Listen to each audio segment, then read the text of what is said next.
Welcome to USA Global TV and Radio, where our mission is to provide education, entertainment, hope, and inspiration.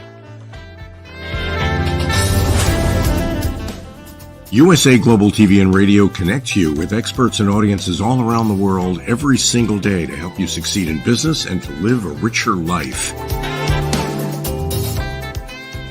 Visit us at usaglobaltv.com to learn about career and life-changing training and mentoring programs like the Listening Mentor. Subscribe to our newsletter to stay informed about our special programs and offers. Discover how you can become a guest on one of our shows or a host or producer of a USA Global TV and Radio show of your very own. That's USA Global TV and Radio, where the doctor is always in.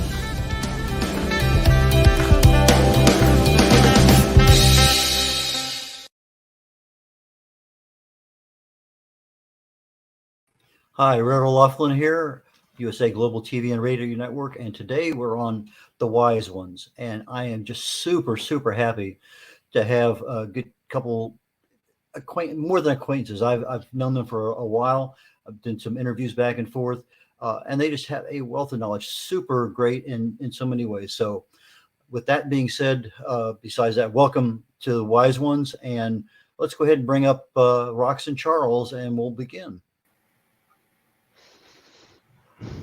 Rox Burkey and Charles Breakfield. They are co-authors of the Enigma Series, a series of books, and we'll get into that in a lot of detail here very quickly. But to start things off, let's just kind of get a little bit of background. I'm going to start with Charles first because I know you less than I know Rox. So, Charles, tell us a little bit about your background, what got you into writing, what kind of technology experience do you have, those kinds of things that kind of set the scene for when we get into the Enigma series as to why do you fit in there so well? Well, first, let me say thank you, Red, for inviting me in. That was quite a nice introduction. Yes, we've had a long association. I got a lot of respect for you and your work. But as far as where I got started into this, in that computer trail, as they say, when I took and sold my business into some venture capitalists, they said, okay, the big deal is you've got to move to Dallas, and we want you to computerize the environment and make sure that all of the stuff goes into the digital space rather than on a notepad. I found that I really enjoyed that, and so when my contract was up, I never looked back.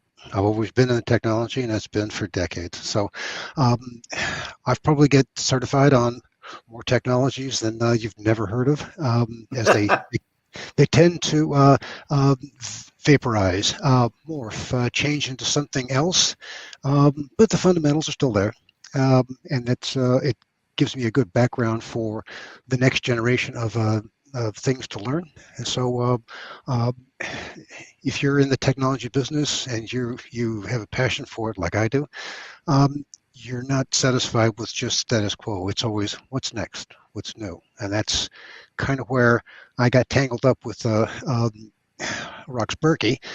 She has the same kind of passions for this kind of environment. So it's been a fun travel. Interesting. Still have a box of IBM cards in the garage.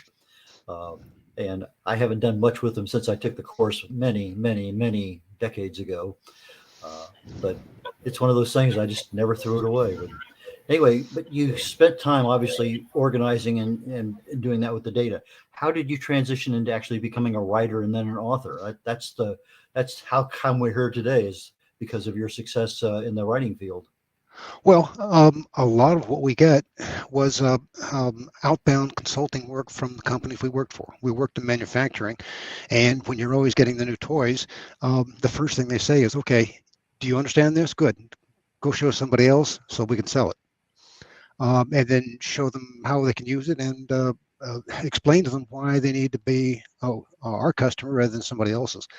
And so that usually demands a written explanation, proof points, analysis, and we got in the habit of being able to do that for customers, and then Rox approached me with a gig to work with her on writing white papers for a technical publisher, Auerbach, and it was a natural transition until it wasn't. We got fed up with the here write this technology manual, and then as soon as you got it done, it took 6 months. It was out of date. Well, Wow. do the next iteration, and so that was always the you're on this hamster wheel all the time. Okay, I've got this written. That's why you see all those tech books that say 30-second edition, going into number 33, number 34. I mean, you have a counter in there that's just incrementing all the time. I got really fed up with that, and I picked up all my marbles and stomped off. And she let me cool down and approached me one day. She goes, "Okay, all right, new deal." She's a very persuasive lady, and she said, "Let's continue to write the." Keep the writing going. Let's make it fiction. We'll bake in the technical facts as they come through, because we got a conveyor belt worth of stuff heading our way all the time, it'll be fresh for a lot longer. And I went, well, I don't know. She goes, and the clincher for me, she goes, and we can whack people and not go to jail. So she's the consummate sales lady. So what can I say? Yeah, usually when they gave us new software, they would tell us, see if you can break it. They don't do that with me because I am the dark angel. Anyway, let's bump over to, got a little bit of background noise. I'm not sure. I'll just mute myself in between questions, and hopefully I'll unmute myself afterwards. Roxanne, same kind of questions. A little bit about your background and how did you get into this? Thank you, Red. So my background is probably not as exciting as Charles is, because I know he's the geek master of this particular writing duo. But I do enjoy technology, and I have for a long time. I thought it was very interesting to take technology and approach it from a business perspective and really drives customer experiences. So not too long ago, a couple decades or something, I decided to walk down the path of customer with technology. And that gave me a different perspective, not only on the uses for technology, but also on how businesses can value technology. So, Red, there's been a shift of how users use technology. This particular venue that today is a perfect example of that, in that it allows us to have a virtual meeting, how to, with really crisp video and audio, and it's very, very different, but the experience is good. And so that's kind of been professionally where I, from a transition to writing, I still work, as does Charles. We have full-time jobs in different organizations, but the technology is ever changing, and it's faster than ever before. So they don't even print manuals anymore because it changes way too fast. Electronically and digitally, you can get to it faster.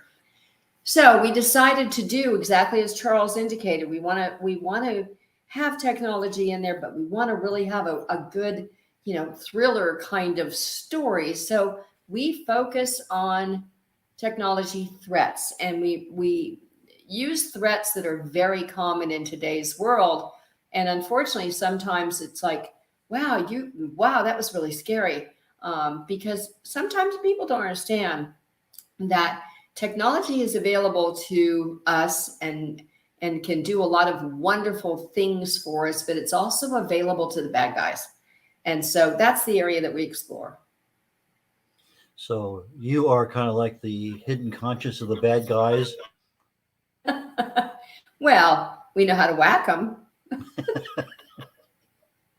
Do you ever have people's names in there that get whacked that are really real people? Or are you never the names. Oh, no, not the names. No. But do they reflect on people that we know? Oh, yeah. Oh, absolutely. Yeah, we try not to do that so that plausible deniability, Red, you'd understand. Yes, I understand fully. You ended up here in this technology world. You started writing into the fictional part, and you wrote your first book. What prompted the second book? book had a focus on identity theft. And so that's when we discovered that we wanted to have some nugget of information sharing with the reader, as well as the threat and the thrills that go into a technology thriller, or a techno thriller, as we've coined them at this point in time. And so it just seemed like a natural thing with all the different technology threats that are out there, that each book would have its own main focus. And so we took, a really interesting approach on, satellite communications and how that could be circumvented. And so it just was like, okay, where are people potentially going to be hurt? And so if people or businesses can be hurt, that's when we decided to take that as the theme for a book. So we have the IRS software theme coming up soon. Right there with AI. Yeah. Yes, I've been using a lot of that here lately, and that's been interesting, very interesting. But I'm looking at, you started out, you wrote a book, you have this, and I take a look at other authors, maybe in a similar field, but certainly in the spy and other kinds of things, and they go along chronologically with world events, and then all of a sudden they're caught up to date, and now all of a sudden they want to write another book, and they have to take it back into time somewhere in between two other books that they had written. Have you been faced with something like that at all, where you kind of have to go back, or has the technology provided you a pretty good pathway to continue writing?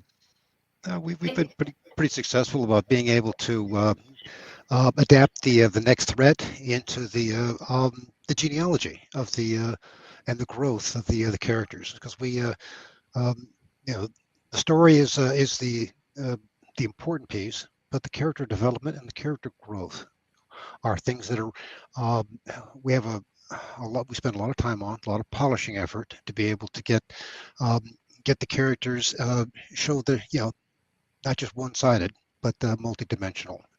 And then throughout the series, those characters grow, improve, morph, have new vulnerabilities. There's new things that they didn't know about themselves, and it's a way to exercise to Rox's point, the technical threat. By the time we get to book number 4, it's we've got relationships that have budded and are moving forward, except that this software ghost code comes into play, and it wreaks havoc with one couple, and it leaves the story very much up in the air of like, where are we going to be able to salvage this? We like those people, okay, well, but the good guys are always at risk, because the bad guys are always one step ahead, and that's what they have to overcome. I remember as a kid going to the movies on a Saturday, and they had the clip there, and they would leave you hanging and then you had to come back next Saturday to find out how they got out of that impossible situation, and then they'd be hanging again. So it's kind of what you all are doing in a sense, but you keep the bad guys one step ahead of the good guys. Well, that's not quite fair, Red. I'm going to take a stance against that. There's nothing more unsatisfying than to get to a book that's like, what do you mean you didn't finish this? I can remember me stomping mad, going out of the Empire Strikes Back, saying, what happened? Why didn't they come? Why wasn't everybody saved? What is this? You had to come back for number 3, and we have complete distaste for that kind of approach. So okay. Each book is a standalone. It is encapsulated within the story framework for that book. That doesn't mean we don't have some new attack vector brewing in the last couple of chapters that just kind of gives a subtle hint as to all is not well in Oz. There's going to be some new stuff coming in play, and we'd like to have you back. But this story, we deliver on each story in each book, so that if I only get you for one book, you're going to be satisfied with it. Great. Yeah, I was thinking more from chapter to chapter than I was from book to book, because almost all of them have that chapter to chapter. I need to find out what happened next, or how did this person, and so that was my mindset. I probably wasn't very clear in asking it. Yeah. But Okay. Well, yeah. That we try to exploit that all the time. We use short chapters that very much to our advantage, because people are like, I've actually had people write and complain like, "Doggone it, I lost a whole weekend to your book because I couldn't put it down." I don't tell people this very often, but there was a book I was reading back in the 70s, and I used to read in bed a lot.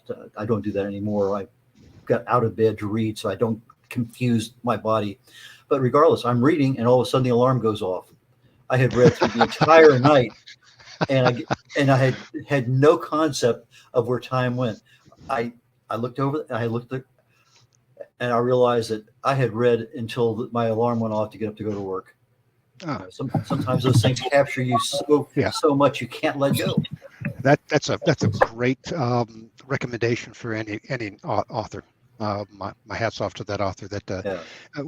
Now that was like on a Friday, and you woke up. You got the alarm on Monday morning. Was that right? But it was James Clavell, and the book was The Navigator. I think he was in Japan. And anyway, regardless, let's get back to, you started out with a single book, and you wrote a second book, and then a third book, and a fourth book, and a fifth book, and a sixth, and on and on. And if you go to the enigmaseries.com, you'll see so many books you wouldn't even know where to start. So the first question I'm going to ask is, if somebody had not seen you before today and you've piqued their interest, where do you tell people to start? At the very beginning? And then I like to follow copyright date by copyright date. But is there any special way of going through these things? I think if you start at the beginning, Red, and read them in order, then readers will find the character development interesting, because they do grow and expand over time.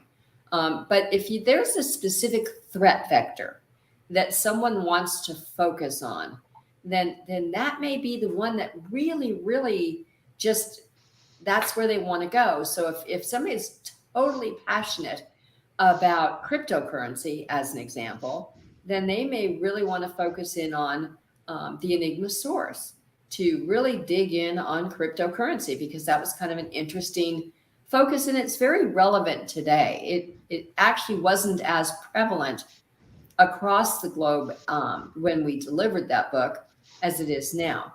And you got to be careful with us on copyright dates, because Red, there's a dozen books right now in the Enigma series.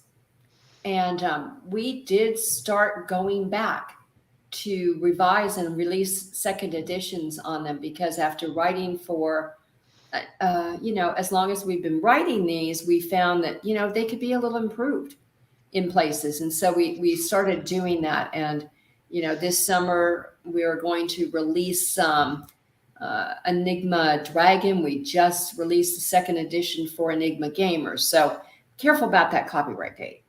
Okay, fantastic. That's great advice. I appreciate that. There's been some talk about the coronavirus being a weaponized virus. Is that something you've already covered, or is that a potential topic in the future? We didn't really get into that particular one. It didn't seem that satisfying. If you want to get into genetic engineering and living for 1,000 years, that'll take you to book number 6, the Enigma Always. We have a psychotic evil genius, and evil geniuses are a big theme around our neck of the woods. So that was much more interesting of a topic, rather than something that's had so much controversy around it right away. We wanted to take something that was plausible, and we take the technical facts that's first, and there's a lot of research that's already being done on how to be able to recombinate the DNA sequence in human beings to be able to say heal thyself. So that was a very interesting attack vector, where somebody has said, hey, I want to live forever, and I don't care what I have to do or who has to submit to my testing experiments. And that got us into really interesting arena for medical experimentation that's unsanctioned. Yeah, very early on the China flu scenario that we had going here in the United States, I've written about 350 articles on it, but one of the articles I wrote, I said, this is a perfect biological weapon, and I listed about 13 or 14 things that make a biological weapon, a true attack vector, if you want to use the terminology. And as things develop over time, we're finding more and more stuff. It just, whether it was accidental or not, it doesn't matter. It's still one of those things that, yeah, it probably was, but so that brings me into the next fold. We have a fair amount of misinformation and disinformation. How does that play into the thought process and plot development? It's everywhere in the whole series, because you're right, Red. In today's world, data can be manipulated in so many different ways, and people give up their freedoms, and that's kind of the theme for several of our books. At least the underlying theme is that if people are giving up their choices and they're letting machines choose for them, then they're giving up some of their free will, some of their freedom, and that may not be a good thing. And so part of it people are discovering from an AI perspective. Part of it started so long ago, and it was so just simple kind of stuff like, the first time you're shopping at Amazon and you buy product A, and you come back in 3 days, and it says, hey, you bought product A, you want to buy product B, C, D, and E, right? And so you're being spoon-fed different information because there is so much data out in the data lakes that people access, that businesses access, technology accesses, that you never know whether you're getting good information or bad information. And Charles, why don't you relate to him the test that was done a long time ago and got foiled because social media was the foundation? Well, I want to camp onto your comments before I get into that, because we have a tagline, Red, that is we use technology is today's weapon of choice. Okay. And to that point, well, we see a lot of times where technology can be weaponized, ideas can be weaponized, and to your point, disinformation weaponized. That gets right down to the when we got into book number 12, we start talking about deep fake engineering, where you take video images, stitch them together, voiceover engineered, and you have a talking head of a famous celebrity or politician saying something they never said, but it looks plausible and it can be used as a weapon. And so those are the things that we look at continually, saying, okay, this looks like it's pretty good. I mean, let's face it. I mean, artificial intelligence with deep learning, on surface, you see it real fast and you look at it, on a cursory look, and he goes, wow, this is great. I'd use it for a whole bunch of neat stuff. And the bad guys are doing the same thing. Wow, this looks like I can use this for a whole lot of neat stuff. And that's where they turn the technology on its ear and say, okay, I'm going to use it against you. I'm going to use it for extortion. I'm going to hold your computers hostage. I'm going to take your hospital offline.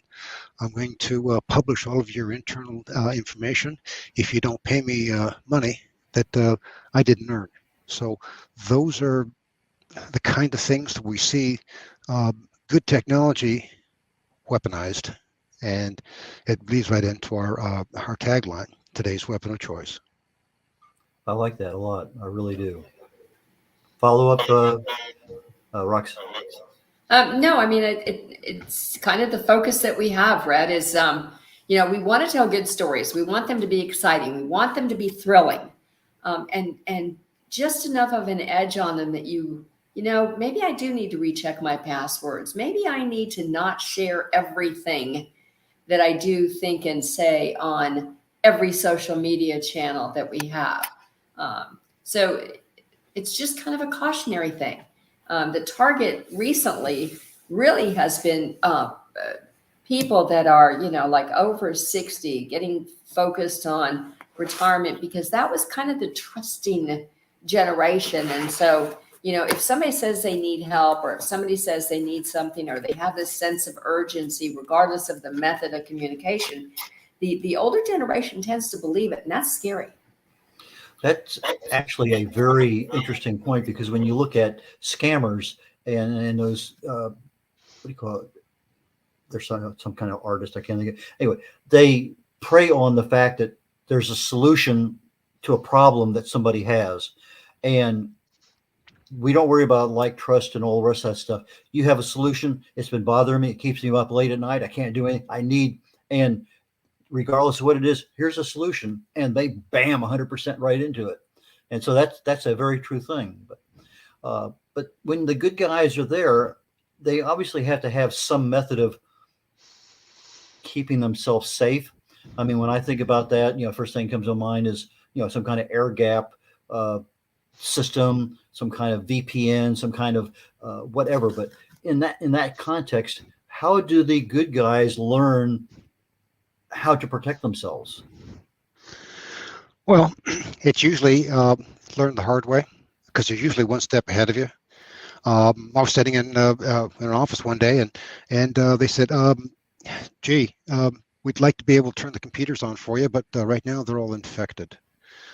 Somebody did what they call, it's an attack vector. You get into a port, you escalate the privileges for a user ID, you guessed, and before you know it, you own the system, and you're prowling around, poking that stuff, and going what they call east-west once you get inside the computer network. And it's kind of a terrifying thing, because you don't know what they've found, what they've already exported, and so you have to look at all the stuff. And so usually it's trial by fire in most cases, and then that turns into, okay, here's a product that will do that, and then the people have to go buy it that are like, how much is it without the gold? So it's always you're always running behind, and it's like, well, how much? It's like insurance. How much insurance do you need? What do you want to pay for? And because what you're trying to do is offset the risk. So some people say, if they hack my network, I've got a backup. What's unfortunate about that attitude is that what if they infected the backup? Yep. And I've seen that too. A case in point, I actually had a text message go off to that early comment about the older folks being targeted. Not to suggest I'm an older folk, but anyway, my corporate cell phone goes off, and he goes, Charles. I went, huh? Nobody ever calls me on this thing. What are you talking about? Because I use my desktop all the time.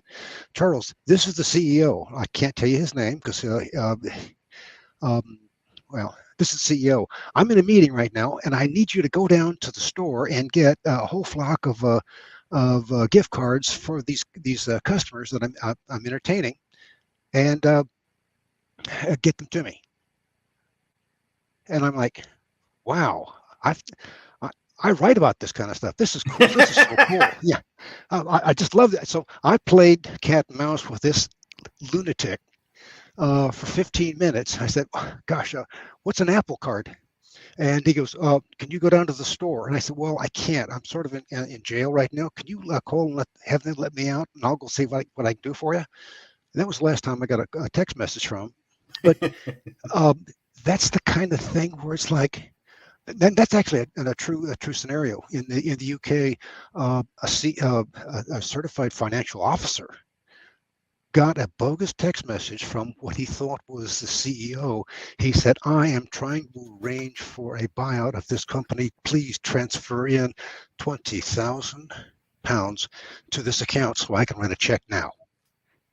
And the guy's like wigged out. He goes, huh? What? This is completely unorthodox. Text messages back and forth. Finally, it's like, it's your job if you don't do it. And he did it. When he's gone, it was bogus.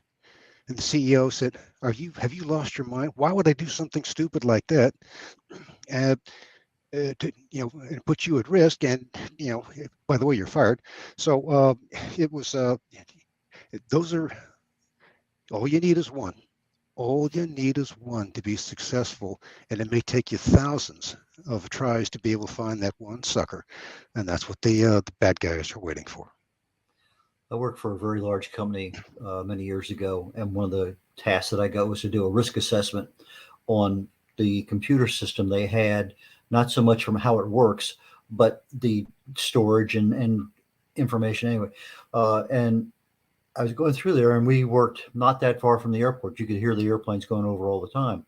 And I asked a simple question: where are all your backups? Well, we back them up every day. I said, where are they at? They're right here on this facility. So I said, so if an airplane crashes into this facility, not only do you lose everything you have here equipment-wise, but you also lose all of your backup. And they, yeah, this is many years ago, back before people were thinking. But yeah, that's one of those things we do things because we've always done them that way, and that's the way. But you mentioned something about 20,000. How do you transfer money safely in the world of the Enigma series? Currency, or drop boxes or all sorts of fun things. The other thing that our heroes have, because we've been talking about the bad guys, and there are lots of those, but we also have our cyber heroes, and our cyber heroes find the best way to help combat the cyber threats that are coming in is with, of course, using their own supercomputer. So we have a very, very evolved supercomputer, and that's probably the widest range of character development from book one to where things are today, because it has grown and adapted and adopted every single piece of technology that's come along, and then some. So I even in book number 5, we refer to him as him. No disrespect for the genders, but Ichabod is a gender male. There it is. Okay. But he's fascinated with the concept of humor, and he's trying to learn humor, and he's even asking for instructions. And we have some very fun exercises because it's if you stop and think about it, try to explain humor to anybody. How does it work? I mean, and it's different in different generations, different cultures, between males and females. So it was kind of a fun exercise to be able to have him quiz for that and try to understand it, and then learn how to be able to deliver it. So yes, we stretch the boundaries. It's not just hack and slash and bad guys versus good guys, but it's also the humanistic side of the people and our supercomputer Ichabod. It's interesting that, as you say, the same joke doesn't translate into different languages. Absolutely does not. But so does sarcasm and satire. I mean, there's little nuances there. And anyway, it's an interesting deal when you try to program something. Yeah, I know what this is, but I can't tell anybody else because it's something I know, but I just can't put it in words. So I really envy you all trying to make that a complete thought as to, okay, this is how we're going to make that happen. So anyway, so Ichabod is obviously a major player. Tell us about any other major players you have. The R group is made up of several people from the original origins of itself, and that actually spawned a prequel to the entire series, Red, when the Poland was being invaded in 1939 by the Germans, and they were using technology at that point in time called the Enigma machine to transfer all their battle plans and keep everybody in the dark about what they were doing and where they were doing it. And the 3 young patriots decided they were going to strike back at the Germans as they were exiting and snagged a copy. And so Out of Poland kind of goes through that element of how things happened, and it makes for a very interesting backstory. So their children and their family are what makes up the modern day R group that we created in book 1. And so you have Jacob and Petra and several other characters that come up and appear in different books in leading roles. So quite a few of them actually. And so that was based on literally real time events back at that beginning of World War II. Exactly. I've read a lot about it. Go ahead. we postulated that the Enigma machine is basically the forerunner for all computers and computer technology, mostly because of its encryption capabilities. The stuff that we're on right now has got some encryption algorithms on it, so you can't barge in and hack away at stuff that we're doing, and so it's we take it for granted. But from 1933 to 1939, it was an evolving technology that hardly anybody was really exploiting. The Germans were notably the first and the most famous to be able to do that, but not the only ones, because everybody had some form of that for their communication strategy. So that's all baked into everything you do, your cell phones, communications, everything that goes on, bank transactions, all of it depends upon that the fundamental, the ability to be able to keep secret something that you want nobody else to know. I remember real life stuff, the early Chinese dynasties, they would shave the head of somebody, write whatever secret message that needed to be sent, and then let them grow the hair out again. And unless you shave their head, you didn't know they had a secret message to deliver. They didn't know what it was because they couldn't read their head. There's no mirrors to speak of. So yeah, the secrecy is a major part. I mean, I was in the military for 31 years, and I can remember probably the best day of my life was when I didn't have to carry any secret stuff onto the airplane. When I finally got senior enough, I was no longer doing that. I turned that bag back in. That was the last flight I ever had. Okay, I don't have to do this again. Well, it doesn't mean that someplace else in my military career I didn't have access to, but it wasn't the same thing as picking up a bag, flying 3,000, 5,000 miles away, and then having to worry about it all night before you come back. So it was interesting. But anyway, we're getting here toward the end of the show, and I'd like to have you tell people, how do they find you? How do they find your books? What other things can you do or offer? Do you have any book signings coming up? Do you have any specials? Do you have anything at all? So I'm going to turn it over first to Rox, and then I'm going to let Charles finish up. Thank you, Red. And this has been really fun. So I want to make sure that you know how much you're appreciated. I think the best way for people to find us is to, look at the books, as you said, on enigmaseries.com. And all the books are there. There are samples not only of the text format of the books, but also the novels themselves have audio book formats that are accessible as well.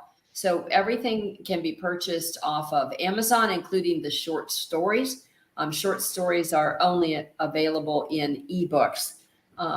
And Barnes & Nobles has some. I mean, they're pretty much most venues that you need to go to. But if you want a personalized signed copy of a book and you order it off of our website, we'll ship it free anywhere in the continental United States. And for the rest of this year, we're offering readers who read any of our stories a chance at a $25 gift card drawing every single month, just for telling us about a review they posted during that month. And it's right there on the front of the website in a little raffle copter area. I love that. I like that. I like that strategy a lot. Charles, please add to the things that Rox didn't allude to, but it needs to be said. Well, we have a YouTube channel for the Enigma book series, and all of the videos that we have. We've had the very bright company that does all of our video trailers for all the books out there. Some of the audio snippets from our voice actor that has put all of our stories into audible format. We're quite proud of the work that he's done for us, and the storytelling abilities that he has. We have snippets out there as well as on the enigmaseries.com website. And that's also where you can find us on the, what's our next show. We love talking to people. We like visiting with book clubs, hanging out in bookstores with our favorite adult beverage. That's any place that we can get and chat, visit. We're always a game for that. So, like to be able to chat further with people. That's where we find out a lot of interesting personal traits. That's where we collect resumes for the next evil genius that we want to be able to profile. That's a good place for us to be able to meet and greet the future characters in the books. Fantastic. So enigmaseries.com, Enigma, ENIGMA series, SERIES.com. And they can go to that. They can buy your books. They can get autographed. They can get eligible for a gift certificate. They can find out where you're at. They can contact you if you want to be an invitation to another show like this one. So enigmaseries.com. Rox and Charles, Breakfield and Burkey. So I appreciate your time here today, and please don't hesitate to join us again in the future. Red, appreciate the time. Much appreciated. Thank you. Very delightful. Bye-bye. Bye, y'all. Bye. Well, that concludes today's show on, let me get that back out of the way. That concludes today's show with Charles Breakfield and Rox Burkey. They have the Enigma series, dozen books right now, plus videos and other things that are tied up in there. Great people. I've had the pleasure of working with Rox off and on over several things over time, and really and truly a wonderful person. So with that, I'm going to close for today. And my show, Talking Heads, will be talking about, so I have a 6-part series on cancer, its causes and options. And I'm on number 8 today. In other words, we didn't finish in 6. And I'm hoping like crazy that I can finish today, because there's just a lot of information out there on the subject of cancer that we really don't ever have a chance to find out, well, what works, what doesn't work. Why does it work in some other country but not over here? Little things like that. So anyway, please join me on Talking Heads. That is at 2 o'clock Eastern, 1 o'clock. Yeah, it's at Eastern. Regardless, it's it's going to be 2 o'clock Eastern. No, sorry about that. 3 o'clock Eastern, 2 o'clock Central. It's about 15 minutes from right now. So please join me on Talking Heads, and you'll learn a little bit about cancer. And the last part of the series today is, what options do I have to prevent cancer? And so given that, thanks you all again very much for joining us on The Wise Ones, and we will catch you later on USA Global TV Network, Radio Network. Bye now.